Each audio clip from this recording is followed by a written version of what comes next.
All right, so we're back. Now you have a chance to look at the video that I suggested. You've also had a chance to brainstorm who's in your circle. And now it's time for us to really dig in a little step deeper and think about how we're going to add people to our circles, how we're going to move people closer into our circles. And so the first thing that we need to do is examine who's on the outside rings, whether we want them closer to our circle, and if we do, what we should be doing about that. So what we should be doing is first listening to the stories of others, believing their stories. If we're talking about people of a different race, a different ethnicity, a different lived experience, we have to know that they show up in the world and their experience is much different. It can be much different from ours. It probably is. So you have to be able to remember that. So if you're feeling like, well, I want to have a race conversation with this person, I want to share their story or have them share their story and vice versa. Remember, there may be a reason this person is apprehensive, just like you may be apprehensive. So, first things first is be able to listen, understanding, right? Not necessarily questioning, like, I don't know if that was true, or it doesn't mean it's about race because this happened. Really believing them, saying, I understand, or I hear you. I don't understand the situation, but I hear you. And that's the first step to bringing people from the outside into your circle closer.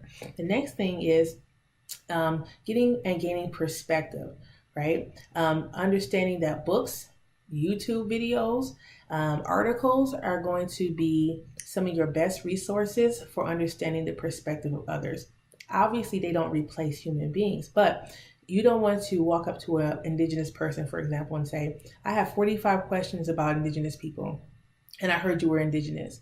Can you answer these questions for me? And essentially, you can answer those questions by looking on the web, right? So that's really important too. Doing your due diligence, right? Making sure that you are knowledgeable the best that you can be about a topic.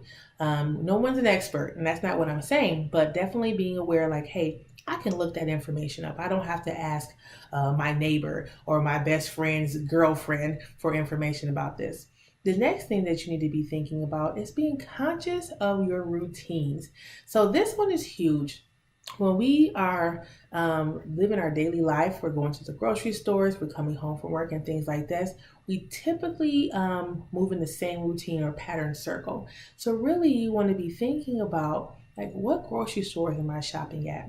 Which malls am I going to? Which malls am I avoiding? And why is it that I'm picking the routine that I'm picking? For some of us, it's, hey, it's convenient. This is what it is.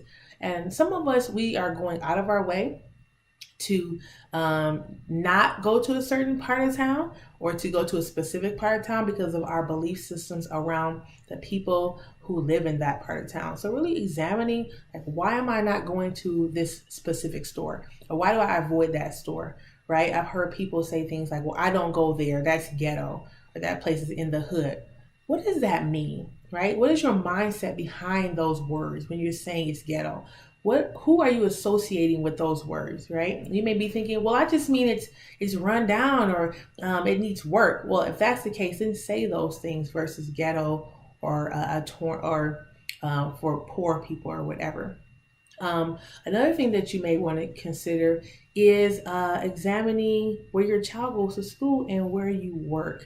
Now, before I even go any further, you're going to say, wait, do you want me to quit my job? Do you want me to move into a different neighborhood? Absolutely not.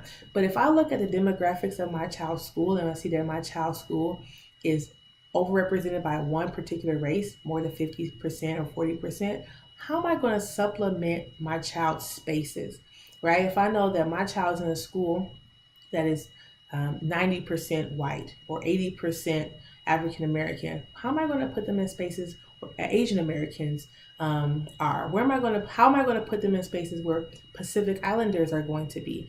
I have to be very conscious of that.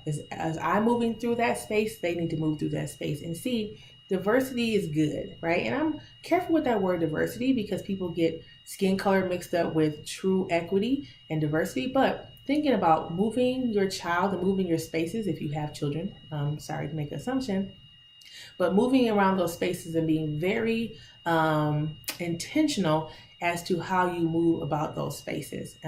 So those are some suggestions that I have. Now you may think, well, that's all well and good, but I live in a small town And there's one mall and there's 2 grocery stores, and that's it. Well, if that's you, we have more information for you in the next video. All right, stay tuned.